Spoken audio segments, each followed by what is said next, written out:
Ibu-ibu yang saya muliakan, materi pagi ini kita akan membahas tentang khulu ya. Jadi khulu itu adalah salah satu jenis cara terurainya ikatan pernikahan ya. Ikatan pernikahan itu HP-nya dimatikan Bu ya kalau kajian ya, atau di silent ya. Jadi begini Bu, ikatan pernikahan itu bisa terurai karena berbagai macam sebab ya, mulai ditinggal mati salah satunya, bisa juga karena talak yang sudah kita bahas dalam beberapa pertemuan kemarin, bisa juga karena khulu, bisa juga karena fasakh, bisa juga karena li'an, bisa juga macam-macam ya. Nah, setelah kita bahas putusnya ikatan pernikahan karena ditinggal mati yang beberapa waktu yang lalu, kemudian kita bahas juga putusnya ikatan perkawinan karena talak yang juga sudah kita bahas ya. Maka hari ini kita bahas tentang khulu ya. Khulu.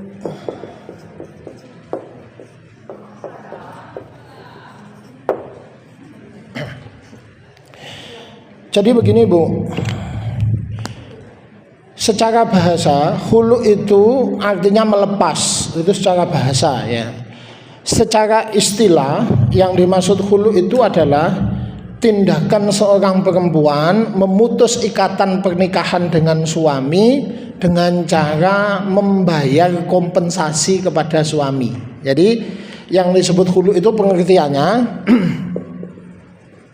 ya, tindakan perempuan melepaskan ikatan pernikahan dengan suami dengan cara membayar kompensasi. Nah, jadi titik tekannya khulu itu yang membedakannya dengan cara-cara putusnya ikatan pernikahan yang lain adalah dengan adanya kompensasi. Jadi unsur terpenting dari khulu itu dua Bu ya. Yang pertama bahwa ini terjadi atas keinginan istri ya, terjadi atas keinginan istri, dan yang kedua dengan membayar kompensasi. Ini salah satu yang membedakannya dengan talak ya. Kalau talak itu kan suami menjatuhkan talak, kamu saya talak, nah kamu saya ceraikan, nah itu talak ya. Tapi kalau khulu ini istrinya yang minta cerai, istrinya yang minta putus pernikahan itu, tapi dia harus bayar kompensasi. Itu yang disebut khulu. Ya. Jadi titik tekannya ada dua Bu di sini ya. Nah, ada membayar khulu itu. Saya jelaskan dulu satu hadis yang menceritakan kejadian ini di zaman Nabi, yaitu istri seorang sahabat yang dalam beberapa riwayat ya, para ulama berbeda tentang siapa namanya, tapi itu tidak penting karena memang namanya bukan yang penting ya. Dia ini istrinya Thabit bin Qais. Jadi ada seorang sahabat namanya Thabit bin Qais bin Syammas ya. Suatu ketika istrinya itu datang kepada Nabi. Ja'at imra'atu Thabit bin Qais ila Rasulillah sallallahu alaihi wasallam faqalat. Suatu ketika datanglah istrinya Thabit bin Qais bin Syammas ini kepada Rasulullah, faqalat, lalu dia berkata kepada Nabi, "Ya Rasulullah, wahai Rasulullah, ma'ankimu ala Thabit fi dinin wa khuluqin." Saya itu tidak mencela suami saya Thabit itu dalam urusan agama dan akhlaknya. Illa ani akhafu, tapi saya itu takut kufur, tapi saya itu takut kufur. Jadi gini Bu ceritanya Bu. Istrinya itu datang kepada Nabi, "Nabi, saya itu tidak mencela suami saya soal kesolihannya, soal ibadahnya. Saya juga tidak mencela tentang akhlaknya," gitu loh.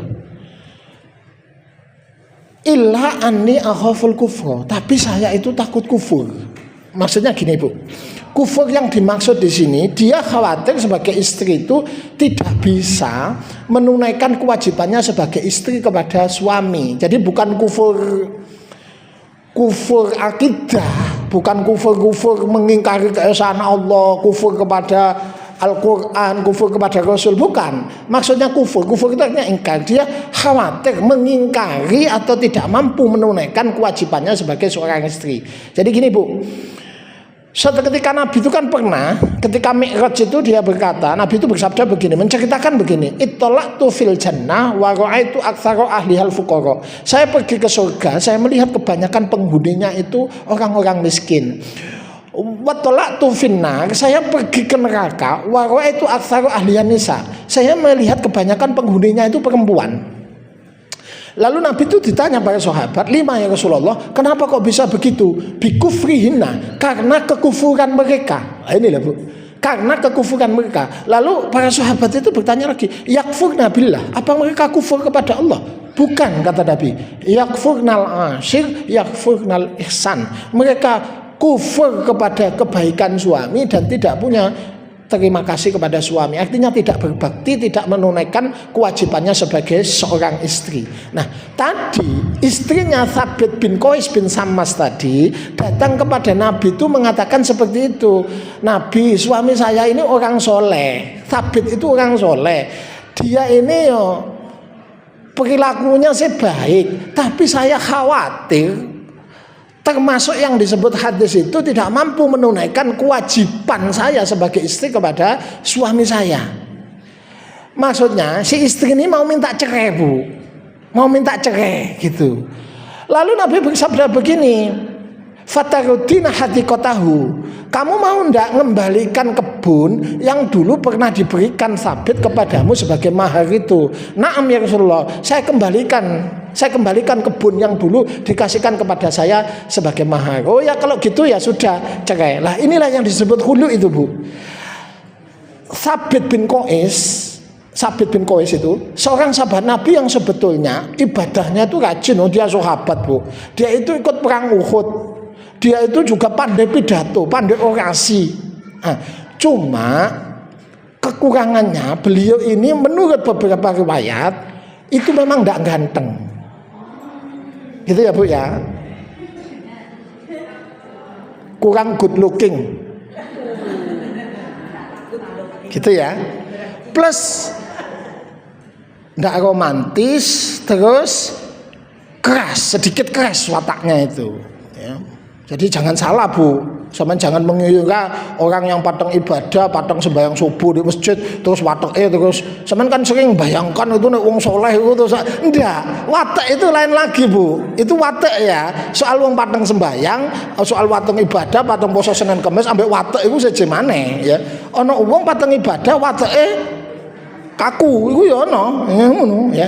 Keras gitu ya. Nah, Thabit ini menurut riwayat dia itu fisiknya tidak menarik, ya, bahasa gampangnya ya. Kemudian karakternya itu keras dan kurang romantis mungkin gitu ya, hambar gitulah apa ya istilahnya, dingin itu ya.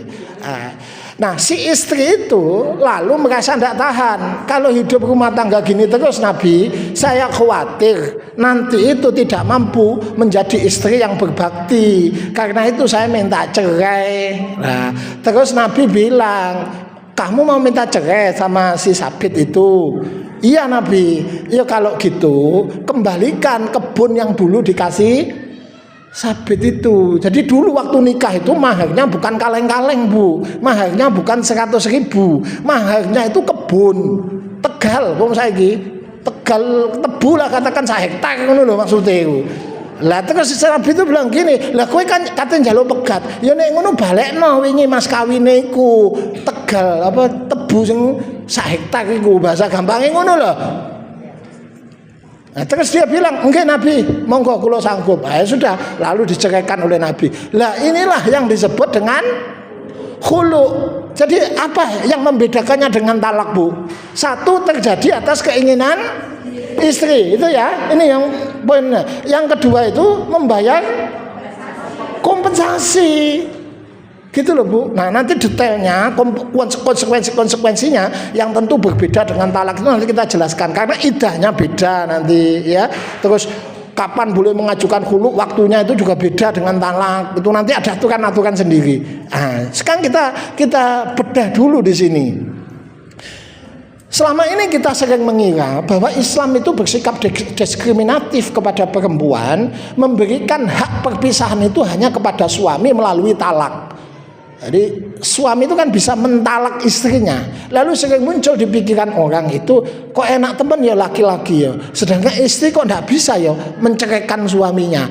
Loh, istri itu bisa menceraikan suaminya, hanya saja dia tidak bisa menceraikan suami melalui talak karena dia tidak punya hak talak.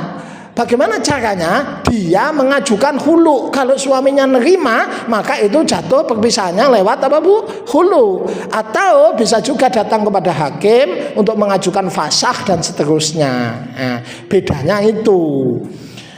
Mungkin sampean tanya lagi, Pak Usman, ini kalau suami nyeraikan istri kan tidak harus bayar kompensasi Pak Usman, ngasih mut'ah nikah lah ya, kemarin ngasih mut'ah nikah, tapi kan tidak ada kok. Lah ini perempuan minta cerai kok harus bayar kompensasi? Pertama, ibu harus garis bawahi dulu, tidak semua minta cerai itu harus bayar kompensasi bu. Seorang istri bisa saja minta cerai kepada suaminya, misalnya berkata begini, Mas, aku pegatan, aku wis tidak tahan, misalnya begitu. Lalu suaminya bilang begini, ya wis sampean tak pegat. Itu namanya talak biasa, walaupun yang minta cerai istrinya, karena suaminya menjatuhkan apa bu? Talak, dan tidak bayar kompensasi. Jadi minta cerai tidak harus bayar kompensasi. Lah, tapi kalau begini, misalnya begini, Mas, aku pegatan. Loh, lah kok enak temen kon katanya njaluk pegat. Wong nikah sik oleh seminggu, aku wingi mas kawinnya 1 juta. Nek gelem balekno sik mas kawin sing 1 juta itu. Gitu loh, Bu. Kok enak temen, lho kowe wis tak kei Tegal Tebu sak hektar iku. Lho saiki mau kon njaluk pegat. Ya balekno kene, ayo balekno kene. Balekno kene. Lah oh iya wis nyata balekno ge apa dunya mek sakmene. Balekno wis. Iya wis, pegatan aku iki tak balekno kompensasine aku bayar iwat. Kamu saya ceraikan dengan mengembalikan tebu iku mau. Saya ceraikan dengan itu. Ah itu namanya apa, Bu? Khulu. Bisa dipahami ya ini khulu ya, bedanya ya, Bu ya. Nah, jadi kenapa Pak Usman ini kok ada syariat khulu ini, kok si perempuan harus bayar kompensasi soal khulu? Karena gini loh Bu, bayangkan perempuan itu kalau dikasih hak talak, ini belain Bu. Umpama sama kan aturan Allah ini kan adil ya Bu ya. Gusti Allah ku zat yang dia itu alimun, dia maha tahu, hakim, maha bijaksana. Jadi aturannya itu sudah benar. Cuma sampean saja kadang-kadang tidak bisa mencerna. Coba bayangin ya, talak dikasihkan perempuan. Ini bayangin ya, betapa rusaknya, betapa. Saya kasih contoh. Si perempuan dikasih hak talak tanpa harus bayar kompensasi. Itu kan maksudnya sampean kan? Tak kasih contoh. Iki Joko nikah sama Yuli. Maharnya Yulinya itu loh, ketika dinikahi Joko mengajukan mahar itu 1 M. Ya, misal minta mahar apa Bu? 1 M. Sudah disanggupi dibayar mahar 1 M. Oleh telung dino istrinya suaminya langsung ditalak. Kamu saya talak. Ya Allah. Ya Allah. Ya Allah. Bunyak apa bunyak ngono carane. Lek model ngono nanti perempuan akan begitu Bu. Nikahi mahar 1 miliar, mahar mobil. Oleh sedino kisuke langsung kamu saya talak. Itu apa? Jelas ini. Di sinilah kenapa hak talak itu tidak diberikan kepada pihak perempuan. Ketika pihak perempuan minta cerai, dia itu bayar kompensasi. Di sini loh Bu. Ya. Nah. Jadi begini Bu. Sekarang kita bahas kapan Pak Usman seorang istri boleh mengajukan hulu. Kan begitu ya Bu ya. Sudah jelas, hulu ini sudah jelas ya. Sekarang kita bahas kapan seorang istri boleh mengajukan hulu, ya. Ingat Bu, perempuan itu hukum asalnya tidak boleh gampang-gampang minta cerai, ya Bu ya. Ayyuma mra'atin sa'alat zaujahat tolak fi ghairi mabasin faharamun 'alaiha raihatul jannah. Siapa saja perempuan minta cerai tanpa alasan yang dibenarkan menurut syariat, maka haram mencium bau surga. Jadi istri jangan sampai minta cerai kecuali ada alasan yang kuat, ada alasan yang dibenarkan menurut syariat. Baik minta cerai, minta dijatuhkan talak, atau mengajukan khulu, ya Bu ya. Nah, itu harus ada alasan yang apa Bu? Benar, ya. Ada syarat. Kita bahas dulu alasan-alasan apa kapan istri itu boleh minta cerai, baik minta dijatuhi talak atau minta khulu, ya.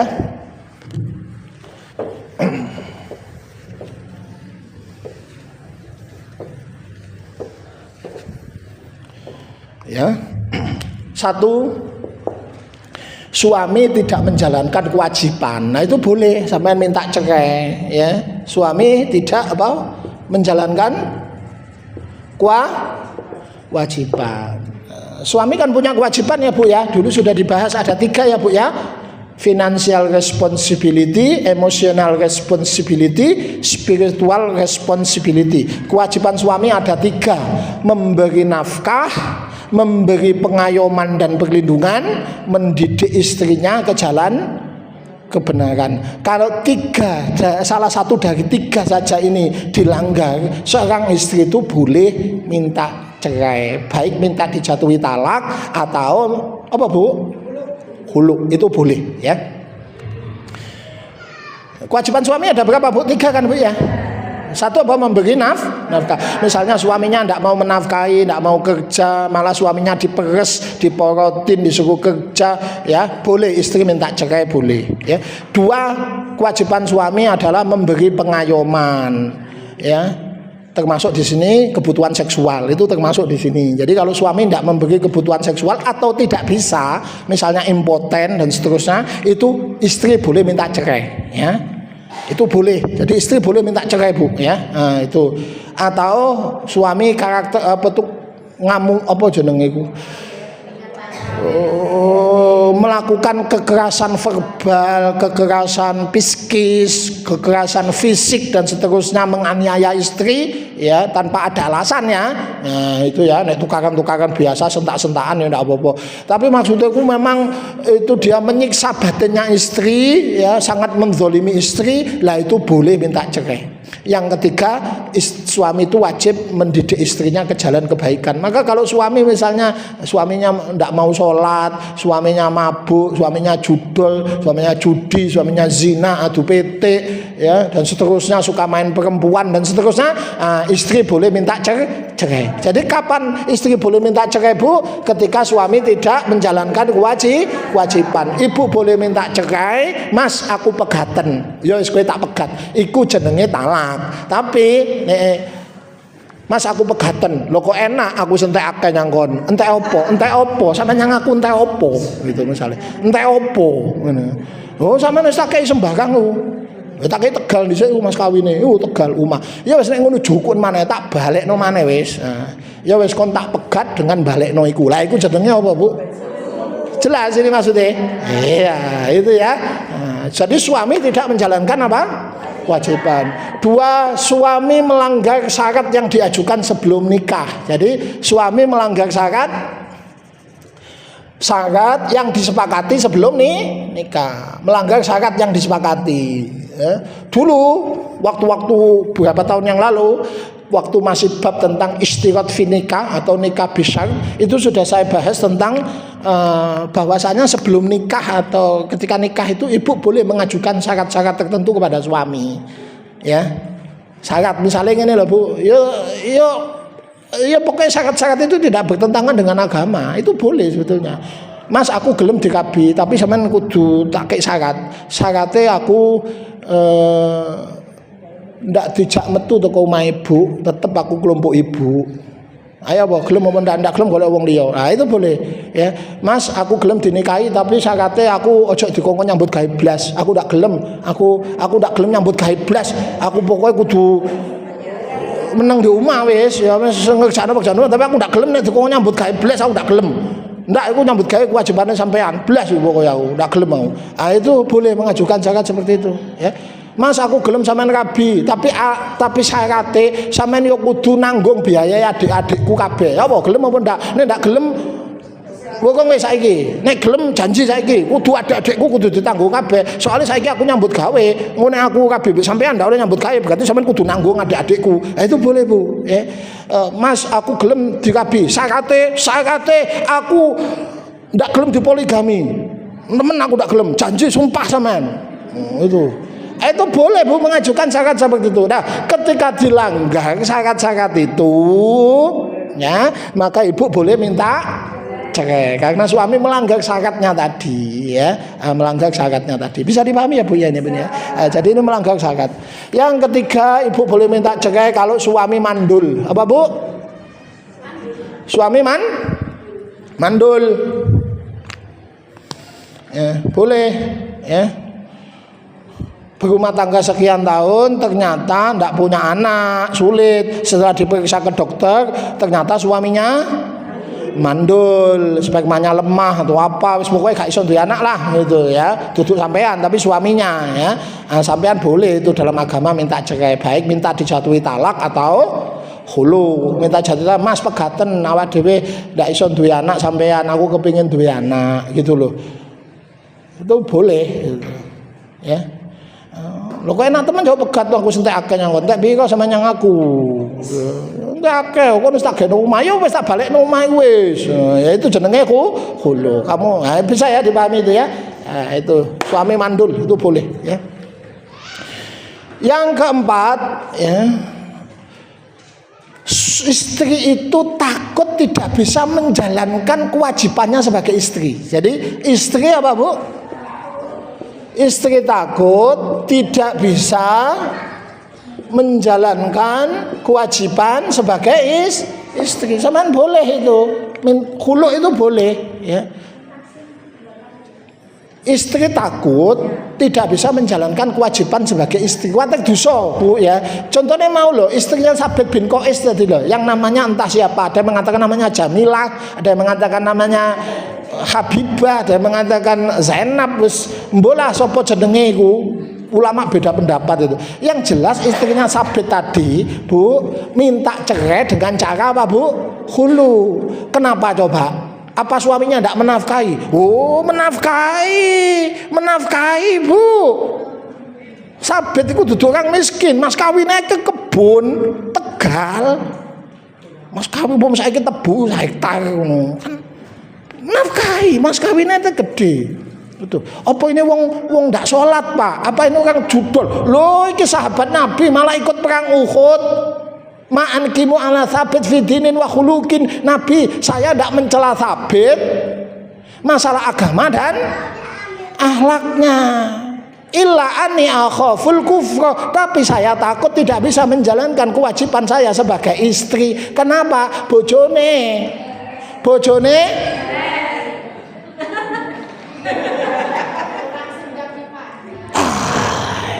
bahasa itu ya iso peyoratif, ya iso ya bahasa itu kan ya iso macam-macam ya. Ditangkap itu bahasa kan iso diamankan. Ngono kan ya iso.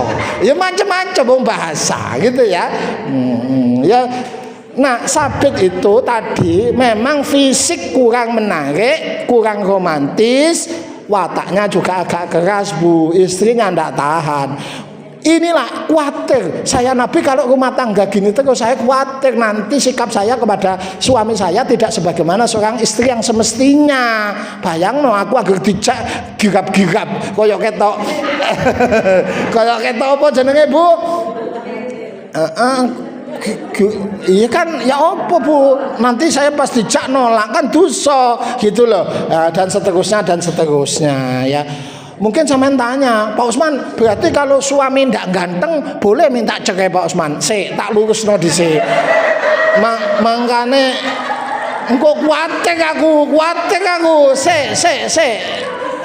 Loh, al hadis mudilatun illa lil fuqaha. Hadis itu bisa menyesatkan loh, kecuali bagi orang yang paham fikih loh.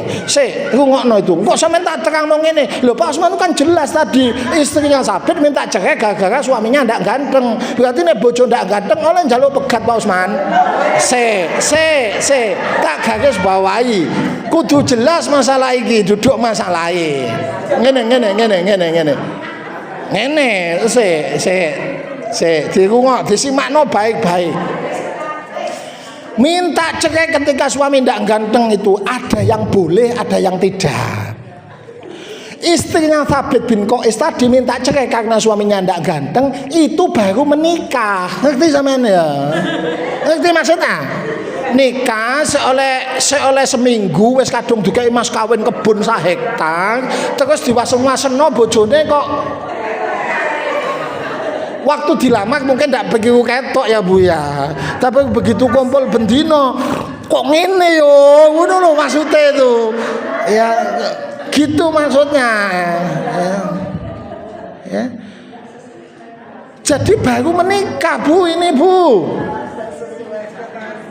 gitu ya Bu ya, baru menikah wes kadung dikai mas kawin kebun ngombo, tiba-tiba melihat suaminya kok nggak enak dipandang ya itu ya. Terus misalnya dia jalan terus ketok yuk, masih ndak niat mengumbar pandangan jenenge wong wedok salipan, terus salipan ambil sampean lah ibaratnya lah wis bojo waktu dilamar kok ketok ganteng gitu loh, oleh seminggu dirasak-rasakno kok ngene yo lah gitu loh maksudnya itu lah. Sedangkan sampean wis kadung dikai mas kawin sawah 1 hektar ceritane ngono iki Bu, sampai melaku di embong, ndak niat ngumbar pandangan, tapi yang ganu salipan ambek wong lanang wajahnya kaya opa-opa Korea ngono. Ya apa kan banteng ngono lho, mulai ku banteng ngono kasane ku opo maksudnya. Gitu ya.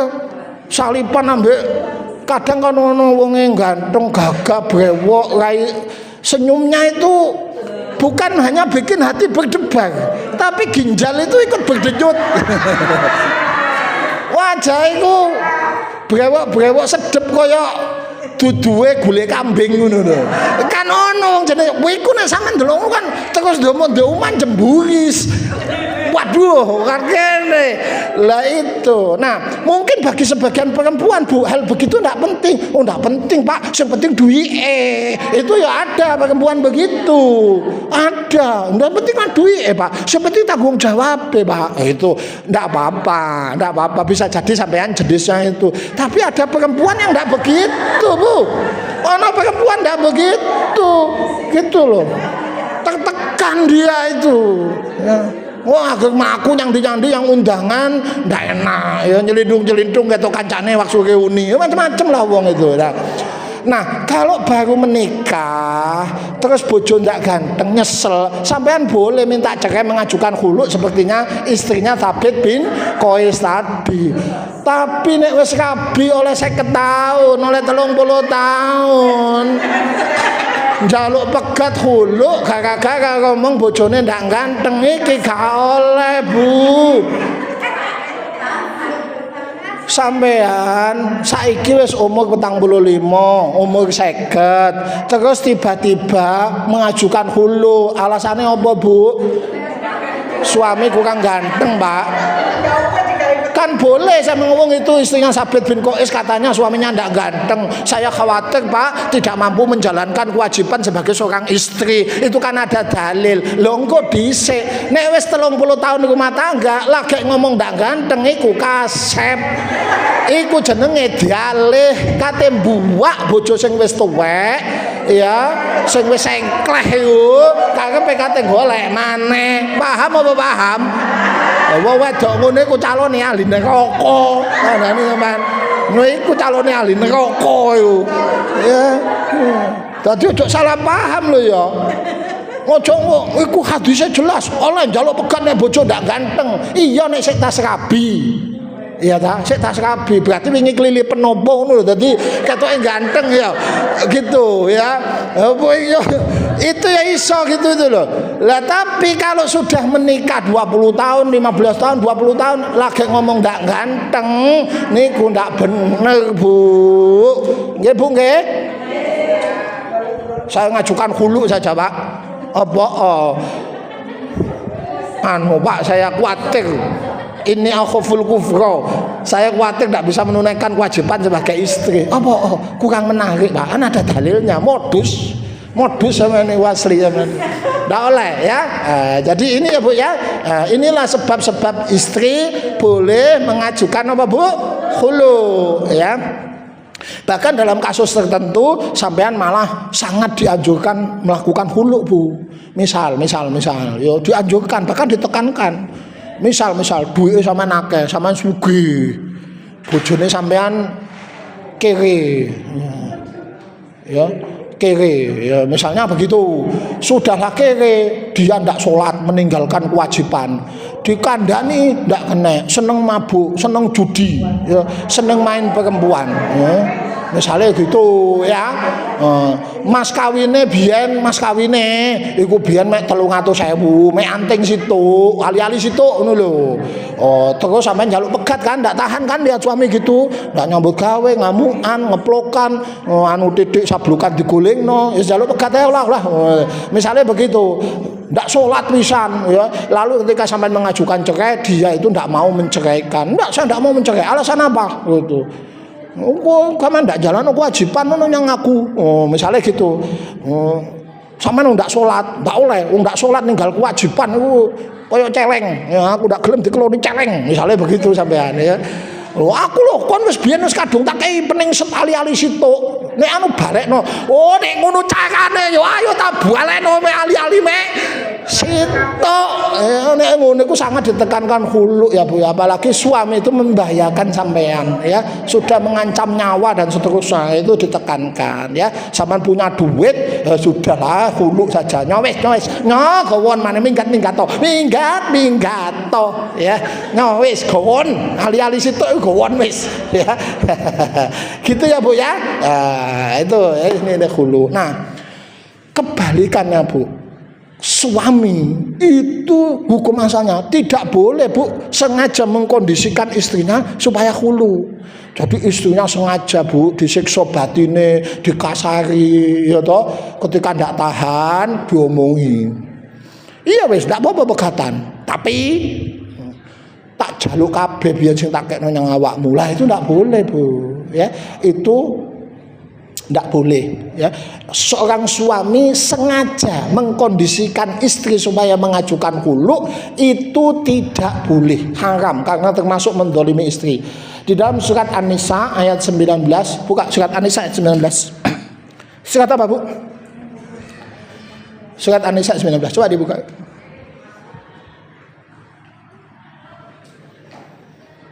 Sudah. Sudah apa belum? Surat An-Nisa 19. Sudah?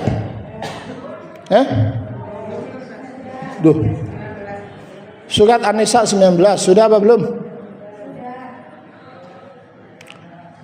Kita lihat ya di situ. A'udzubillahi minasyaitonirrajim. Bismillahirrahmanirrahim. Ya ayyuhalladzina amanu, hai orang-orang beriman, la yakhillu lakum an tarithun nisaa karhan. Wahai orang-orang beriman, tidak halal bagi kalian mewarisi istri-istri bapak kalian secara paksa. Jadi zaman dulu orang jahiliyah itu Bu, kalau bapaknya mati itu istri bapaknya kadang diwarisi. Nek sik nom kan bojone akeh gitu loh. Zaman dulu kan begitu ya. Lalu lanjutan ayat wala ta'dzuluhunna wala sudah.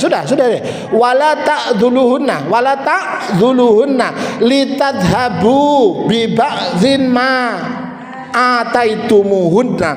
tidak boleh, tidak halal untuk kalian itu sengaja menyiksa istri, menyulitkan istri, litadhabu bi ba'din ma ataitumuhunna, untuk sengaja ingin mengambil sebagian dari apa yang telah kalian berikan kepada mereka, illa ayatina bi fahishatin mubayyinah, kecuali kalau si istri itu memang nyata-nyata melakukan perbuatan keji.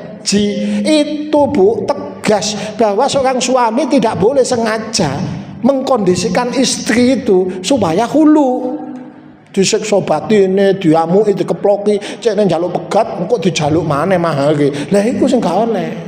Itu tidak boleh, kecuali ada pengecualian. Ada pengecualian ya Bu ya. Coba lihat itu.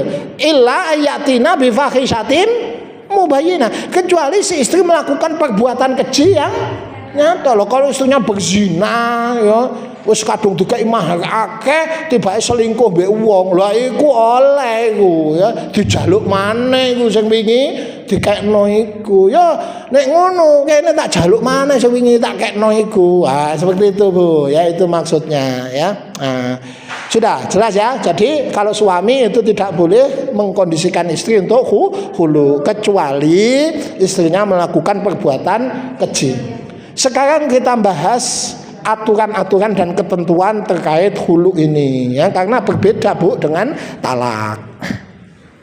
Kita bahas apa? Aturan-aturannya Bu ya. Aturan dan ketentuan terkait hulu ya.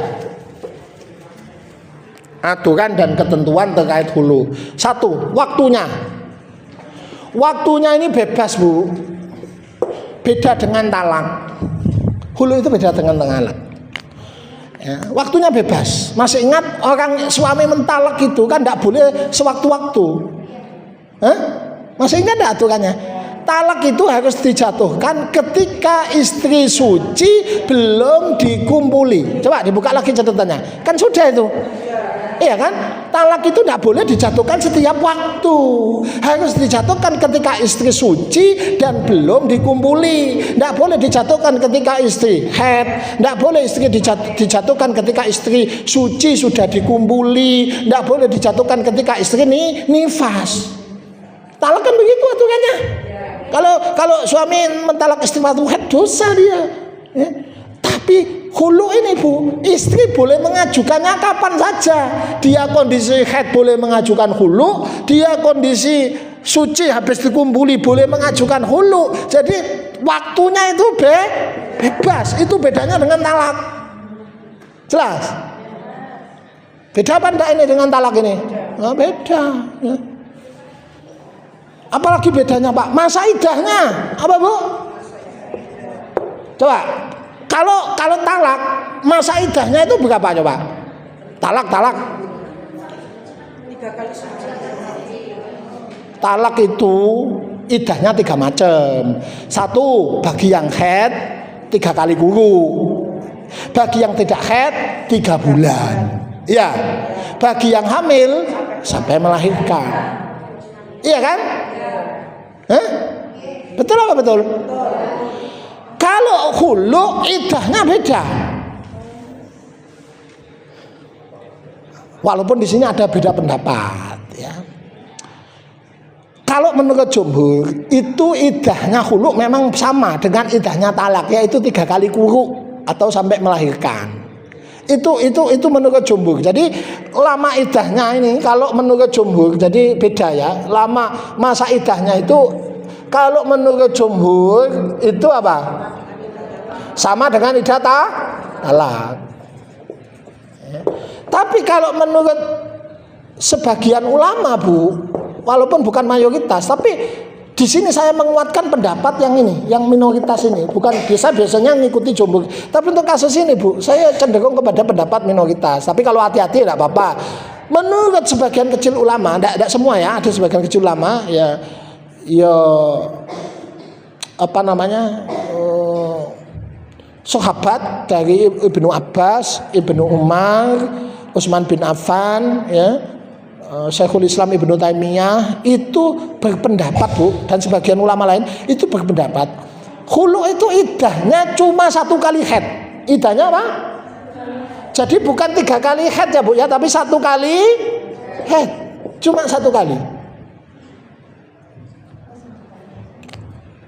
Saya dalam kasus ini menguatkan pendapat minoritas ini. Saya biasanya menguatkan pendapat jumhur, mayoritas ya. Jumhur itu ya mazhab Hanafi, Maliki, Syafi'i ya. Itu mengatakan Hambali ya, mengatakan apa?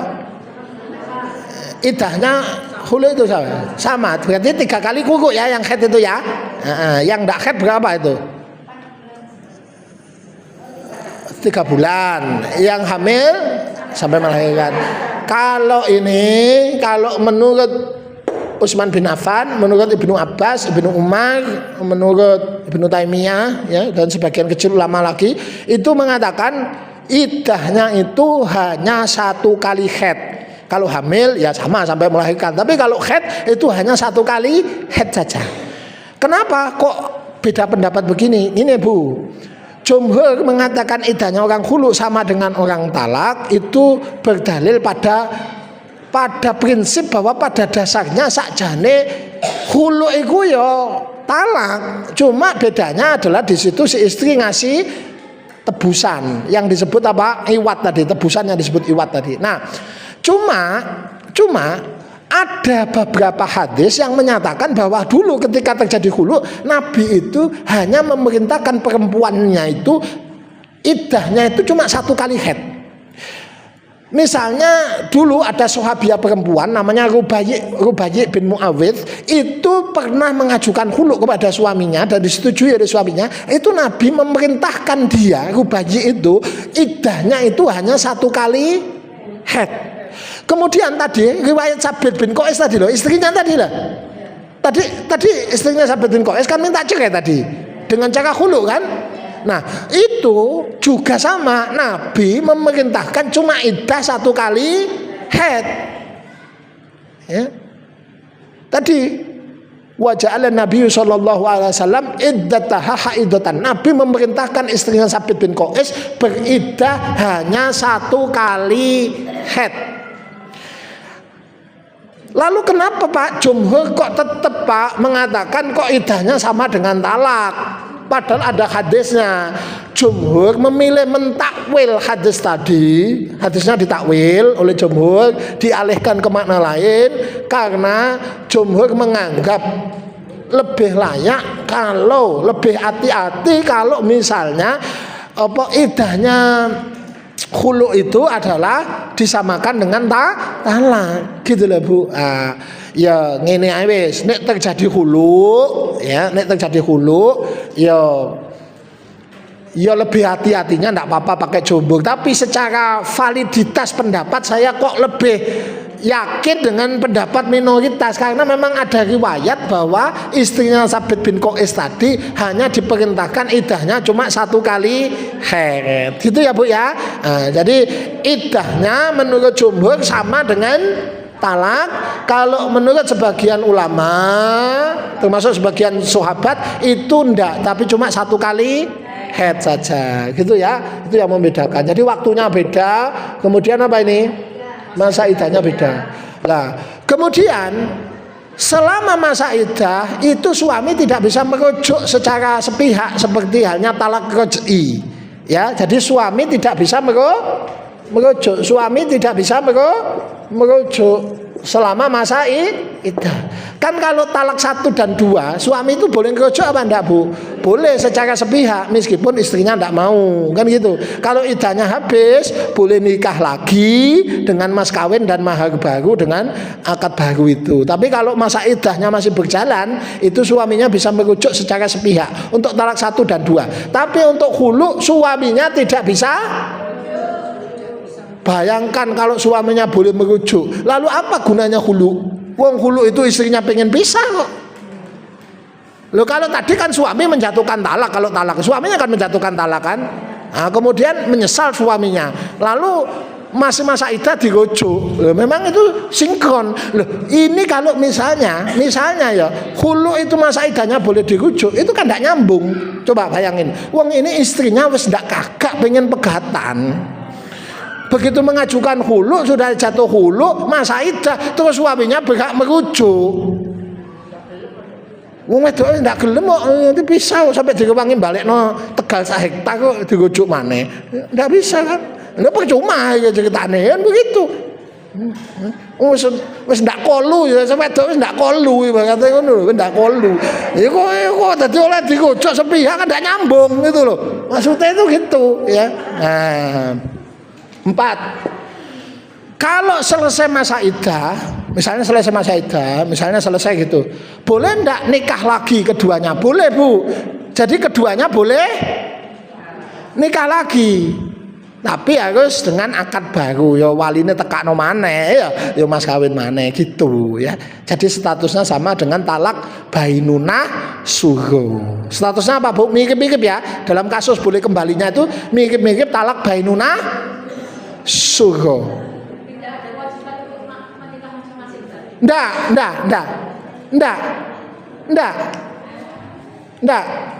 Jadi khulu itu ndak harus.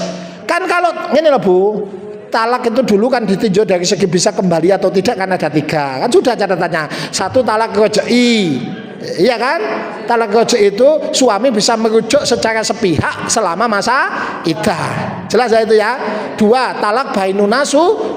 Suami tidak bisa merujuk sepihak, tapi boleh nikah lagi dengan si perempuan dengan mas kawin dan akad baru tanpa harus si istrinya nikah sama orang lain, kan begitu ya. Itu terjadi pada talak 1 dan 2, iddahnya sudah habis. Dan yang ketiga namanya talak bainunah kubro, di mana suami tidak bisa kembali kepada istrinya sebelum si istri nikah sama laki-laki lain. Paham ya Bu ya? Lah khulu itu mirip talak bainunah sughra itu dah. Ngerti maksudnya itu? Keduanya boleh kembali tapi harus nikah dengan akad baru, mas kawin baru, waline tekakno maneh tanpa harus menunggu si perempuan. Jelas ini? Nikah sama laki-laki lain. Jelas apa jelas? Iya. Ya, bisa dipahami ini. Sekarang yang berikutnya, yang kelima.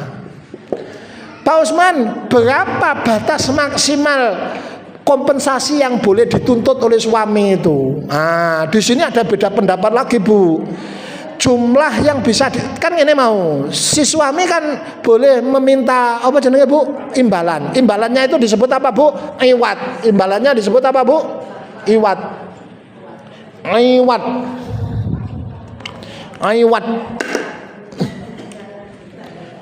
Apa namanya imbalannya itu Bu? Iwat. Ya. Nah, berapa iwat yang maksimal yang boleh dituntut suami? Di sini ulama beda pendapat. Ada yang mengatakan iwatnya itu, sebagian kecil ulama mazhab Hambali mengatakan iwatnya itu maksimal hanya sesuai mahar. Jadi sebagian kecil ya, sebagian kecil mazhab Hambali ya, itu mengatakan iwatnya hanya sesuai mahar. Dalil mereka riwayat istrinya Sabit bin Qais tadi. Masih ingat enggak ketika istrinya Sabit bin Qais minta khulu tadi, Nabi mengatakan apa? Fataradina hadikotahu, kembalikan kebunnya. Nah, kebunnya itu mas kawinnya.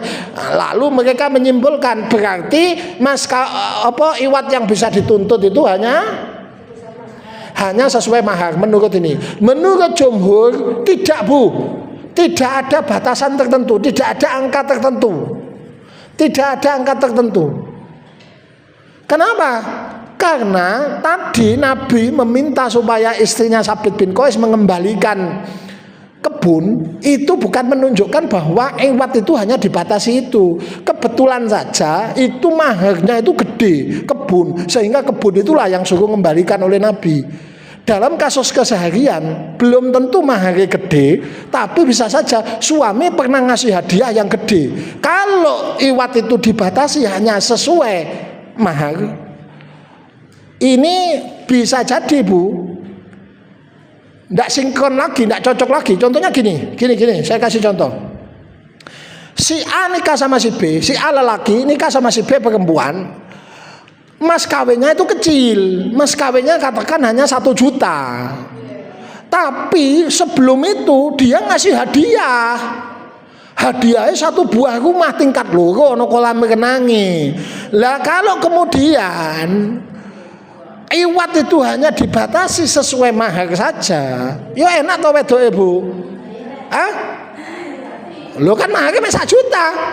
Ya iya, makanya kata para ulama mayoritas itu mahar iwat itu, iwat yang bisa dituntut suami itu tidak dibatasi dengan mas kawin, bisa lebih dari itu sesuai kesepakatan berdua. Jadi tidak harus gitu ya Bu ya ceritanya ya Bu ya. Nah, itulah ketentuan-ketentuan tentang iwat. Sekarang kita buka ayat Al-Qur'an yang terkait tentang hulu ini, yaitu surat Al-Baqarah ayat 229. Silakan dibuka. Surat Al-Baqarah 229. Ini ayat Al-Qur'an yang terkait tentang hulu, tapi awal-awalannya terkait tentang talak biasa. Coba dibuka. Sudah 229. Sudah apa belum?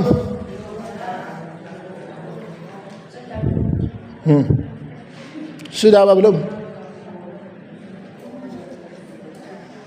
Sudah apa belum?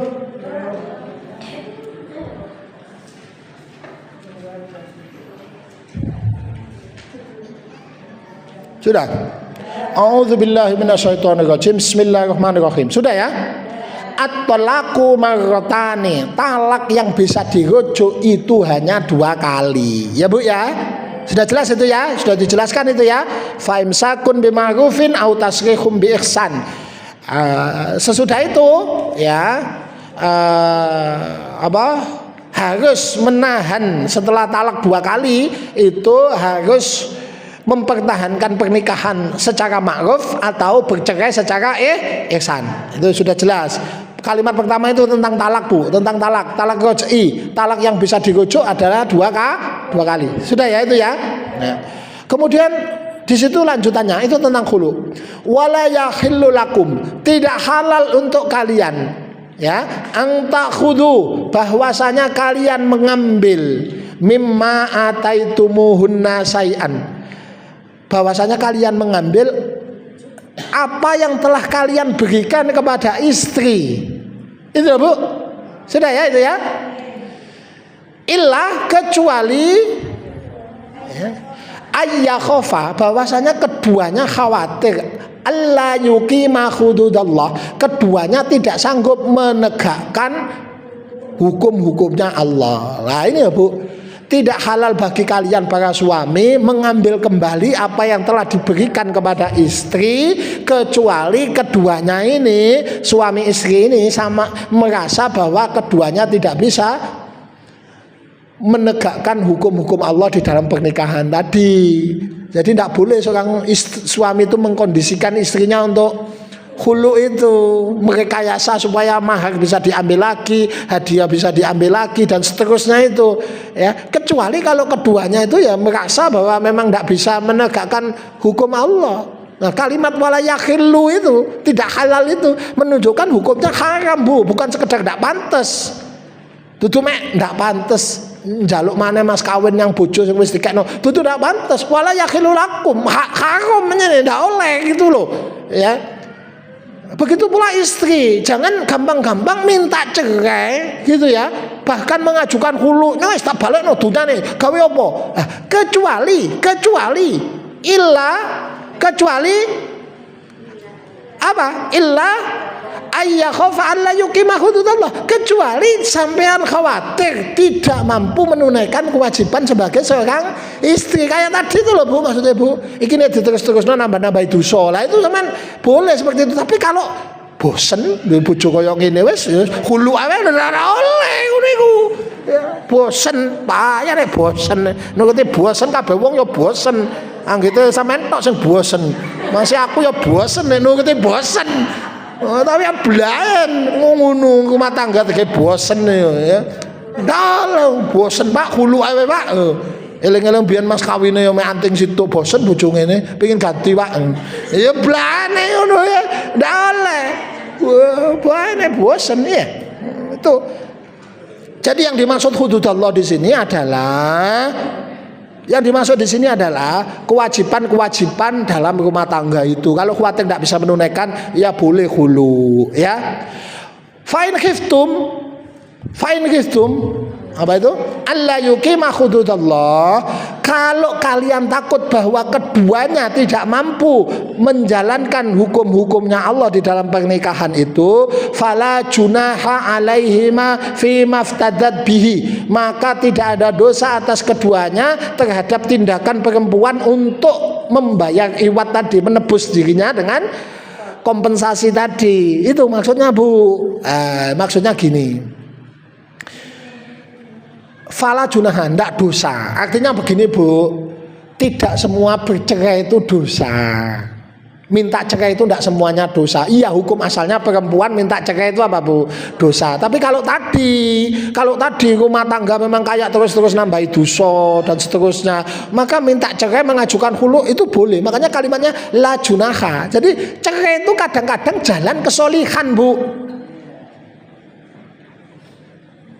Tidak bodoh wong Kristen ya, Bu. Kristen tidak oleh pegatan. Kalau Islam itu pegatan boleh asal niatnya dalam rangka apa, Bu? Kesolihan. Sama tahu enggak?